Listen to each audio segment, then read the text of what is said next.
Good morning everyone. Ngayon po ipapakita ko sa inyo kung paano ang pag-ferment ng milk kefir. Ito po yun. So, gusto ko lang pong ipakita dahil may mga bibigyan po ako today or tomorrow dahil sobrang dami na po kasi at ang dami ko nang na-ferment na milk nasa loob ng aking freezer. So, hindi ko na halos kaya i-consume for the next 10 or more days. So, ganito po yun. Napaka-healthy po nito. So, isa po ito sa pinakamayaman sa probiotics. And, pinakamayaman po, better than yogurt or any other probiotic food. Ito po ay galing sa aking kaibigan yung greens. So, naparami ko siya ng ganyan. Actually, ano lang siya eh. Wala pa yatang 1 teaspoon. At ngayon, ito, sobrang dami niya na. Ang 1 teaspoon po is good for 1 cup of milk lang. So, everyday nagmumultiply siya. So, mag-a-add po kayo ng gatas para hindi gaano umasim. Masarap po ito pag hindi gaano na-over-ferment. Pag over-fermented po siya, hindi niyo magugustuhan. So, kalasa po siya ng yogurt. And billions of probiotics po ang nasa kanya. Napakayaman niya po sa probiotics. Kailangan lang po natin gamitin yung pure cow's milk. Ito po is cow's head, yung brand ng gatas niya. Other that brand, yung ano po, Devon's Dale, Jolly Cow and Harvey Fresh lang po yung recommended na brand ng gatas kasi po the rest hindi sila pure cow's milk. Yung fortified or low fat or slimming milk hindi po pwedeng gamitin. Yun lang po nabanggit ko dahil either po kung ibang gatas ang gagamitin nyo, mangangayayat or mamamatay po yung grains. Yan po ang tataba niya ng grains ko. At ipamimigay ko po ito bukas sa mga nanghihingi. Napakarami ko na pong naipon na fermented milk. Hindi ko po kayang i-consume dahil yung anak ko ayaw niya eh. Pinipilit ko po talagang uminom. Minsan lang siya magkagusto. Pag nagagalit na ako.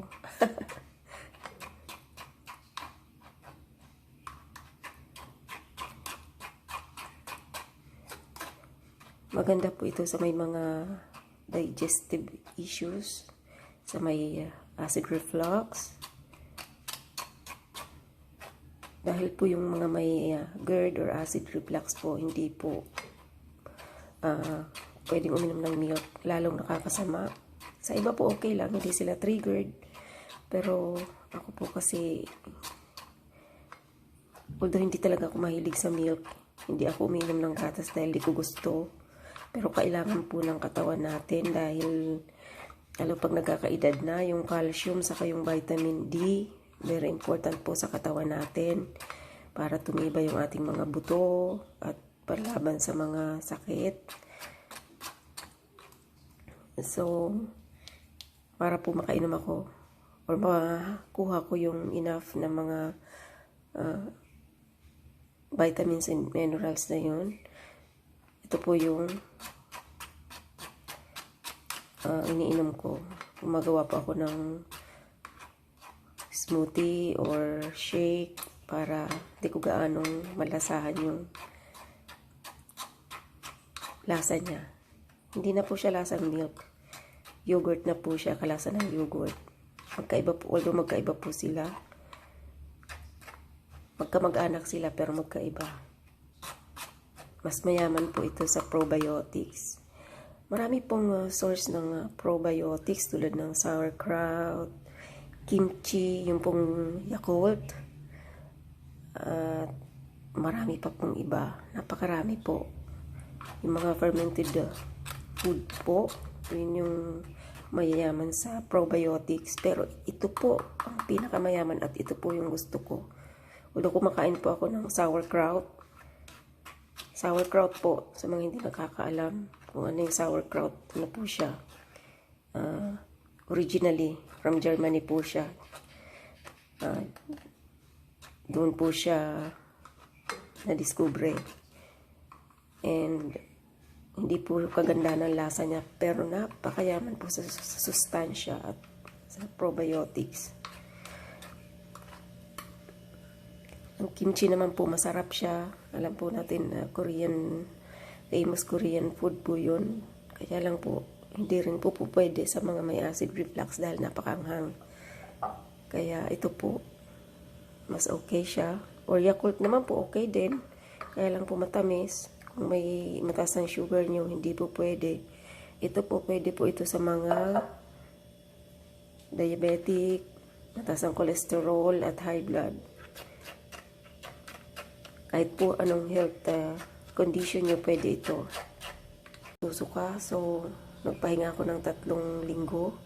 At pinahinga ko rin yung grains ko. Nilagay ko muna po sa rep.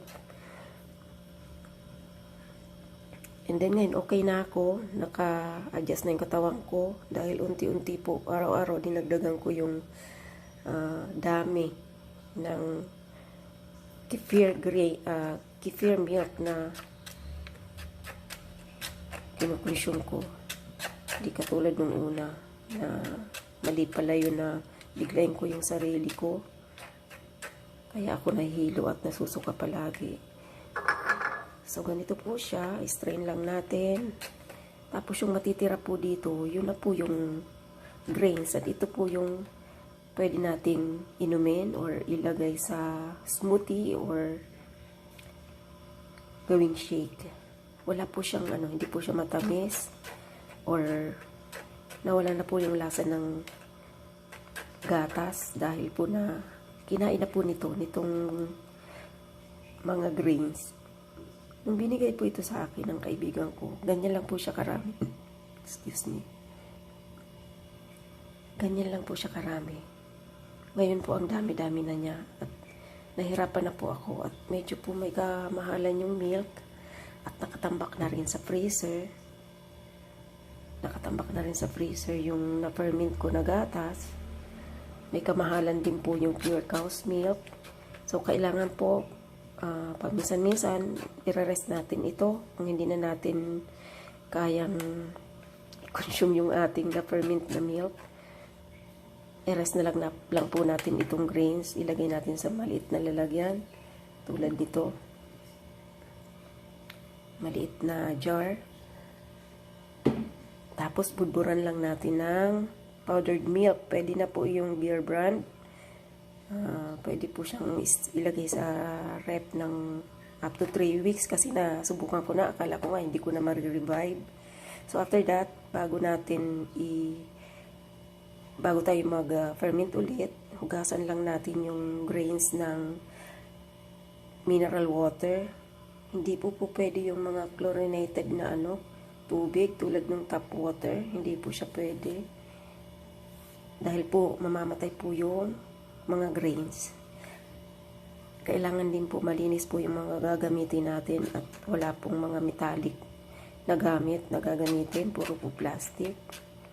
At kailangan po itong itong strainer na gagamitin natin para lang po siya dito. Hindi po natin pwedeng gamitin sa ibang pagkain. Sa pagsala ng ibang pagkain para hindi po siya makontaminate. Kasi po once na makontaminate ito, discoloration po siya. Nag-iiba yung kulay niya. Itong grains, ibig sabihin po nun, contaminated na at di na natin pwedeng gamitin. Dahil pwede pong makasama sa atin. Napaka-sensitive po niya. Kailangan malinis po ang gagamitin natin. At ito pong gatas, hindi po natin to pwedeng lagyan or dagdagan ng tubig para dumami. Kailangan po pure siya. At pure cow's milk, hindi po pwede yung Nestle, Selecta, Beer Brand, or any other brand na hindi po pure cow's milk. Kailangan po yung Cow's Head, Devonsdale, Jolly Cow, or Harvey Fresh. Yun lang po yung mga brands na pwede nyo gamitin. Available dito sa market natin sa Pilipinas. Sa ibang bansa po, napakarami nilang available na gatas sa market. Dito po sa atin, sa S&R po, marami yung may mga nakagalon. Yun po yung gusto kong milk. Kasi po para mas makakatipid po at hindi pabalik-balik sa pagbili.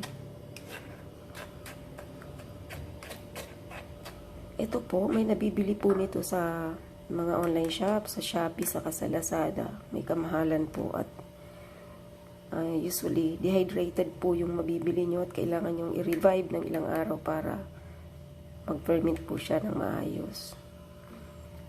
At mayroon din po mabibili nyo gatas lang. Kailangan po yung ganito, yung grains. Pwede po yung gatas lang, ihahalo nyo rin sa ganitong gatas. Pero pag naubos na yung gatas yung ganito, syempre bibili na naman kayo ng panibagong gatas na ganitong na ferment, saka nyo ihalo dito. Ganun po. Mas maganda po pag ganito, na grains ang mabili nyo sa online. Pero ako po, hindi po ako magbibenta. Pamimigay ko po ito dahil alam ko po maraming nangangailangan nito ngayon dahil marami pong nagkakaroon ng health issues lalo sa digestive system natin. At dahil po maraming stress sa buhay ngayon dahil pandemic, yung mga may mental health issues, affected po masyado yung ating sikmura pag tayo na-stress, mahapdi po. Ito po yung the best na makakatulong para mawala po yung ating, hindi naman po agad-agad mawawala. Kailangan po marami pong mga paraan or kailangan po hindi lang po ito yung makakatulong para mawala yung GERD or acid reflux natin. Kailangan din po yung healthy lifestyle. Yung pagkain po natin, kailangan ililimit natin, yung tama lang. Hindi po tayo pwedeng gumaya dun sa mga nagmumukbang na although nakakaingit sila dahil nakakakain sila ng wagas hanggat gusto nila. Pero po, sa atin na walang karapatan na tapatan sila, dito po tayo sa mga healthy foods na makakatulong sa ating kalusugan para maiwasan yung mga nararamdaman na lalong nagpapastress sa atin. Ganito po siya. Tingnan nyo. Ganyan na po siya karami. Ang dami po. Ito po, 500 ml of milk po ito. Ilagay ko dito. Ayan.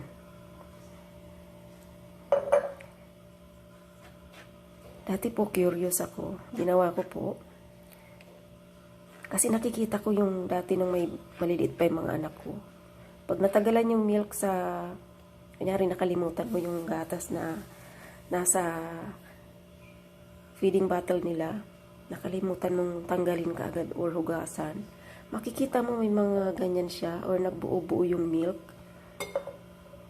Parang ganito siya, i-compare mo, parang ganito. So, ginawa ko po, sinubukan ko maglagay dito sa jar na to ng milk. Na yun nga yung gatas na, yan, pure cow's milk. Pinalipas ko po yung 2 araw kung matutulad ba siya nito. Magkakaganito ba siya, magiging creamy ba siya, magiging parang taho. Hindi po, ganun pa rin nung, tinignan ko ganun pa rin siya. Walang pagbabago. So, ito po, ang mangyayari after 12 hours, dahil po masyadong marami yung aking grains, 12 hours lang po. Saka po depende po yun sa temperature ng inyong lugar. Doon po siya didepende kung gaano nyo siya katagal i-ferment. Kasi pag nasobrahan po, hindi nyo magugustuhan yung lasa. Maasim at hindi na masarap. Kailangan po yung tama lang sa panlasa nyo, yung pagkaka-ferment niya, tulad nito, para po ma-enjoy nyo yung pag-inom or pag nilagay siya sa smoothie. Masarap po. Para siyang yogurt lang. Pero pag nasobrahan, hindi kaaya-aya yung lasa. So, ganito po mangyari sa kanya. Creamy siya. Parang taho. Parang taho na po siya. at matatanggal yung kanyang, mahihiwalay na yung grains sa ganyan po ang itsura niya. Lipat ko dito para makita niyo mabuti. Ganyan po.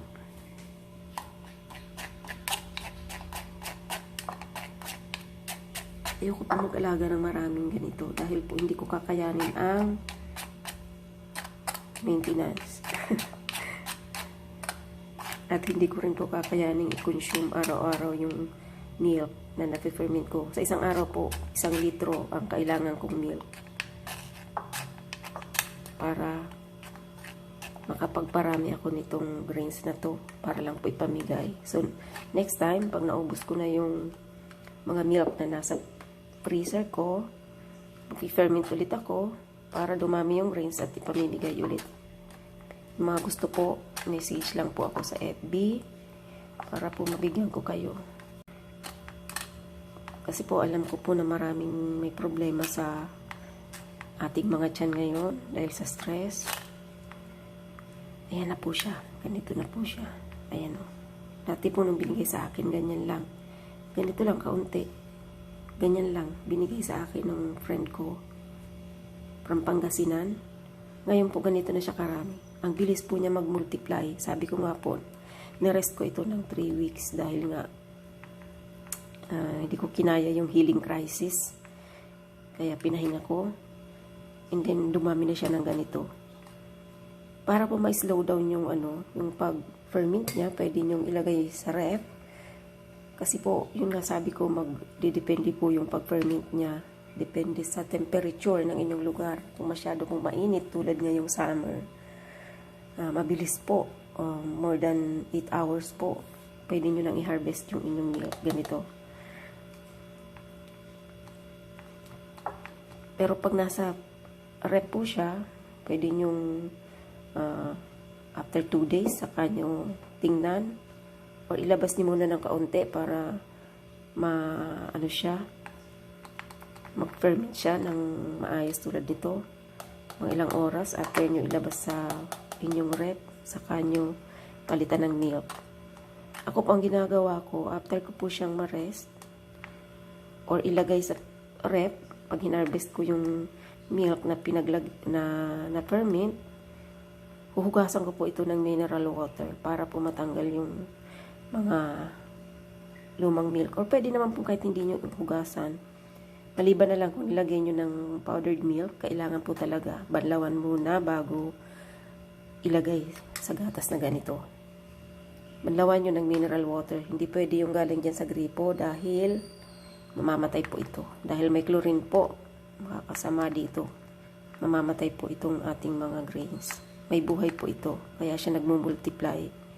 At ito po yung kumakain ng mga fats, yung kanyang lactose. Kaya po ito, yung mga may lactose intolerance, pwede na pong mag-consume nito na hindi po sasakit ang inyong tiyan. Napakayaman po nito sa sustansya. At napakaganda po. Marami po siyang health benefits. Mayroon po akong pinost sa FB. Basahin niyo po. Yun po yung mga health benefits niya. Kaya po, samahan niyo akong kumain ng mga cultured milk.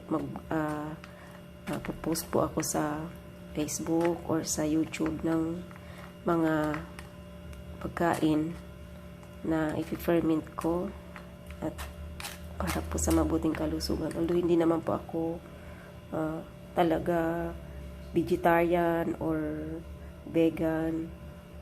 Ano lang po, gusto ko lang po yung mga healthy foods dahil nagkakaedad na nga po. Kaya yun po yung gusto ko. So ito po, na-strain na siya. Natanggal na po yung gatas. Ganito na siya. Pakita ko sa inyo. Ayan. So yung bibigyan ko, i-prepare nyo lang po yung inyong ganitong mga gamit. Saka gatas po. Hindi naman yung gatas po, depende na lang kung alin sa apat na yun ang ilalagay nyo. Ang ginamit ko po dito is cow's head.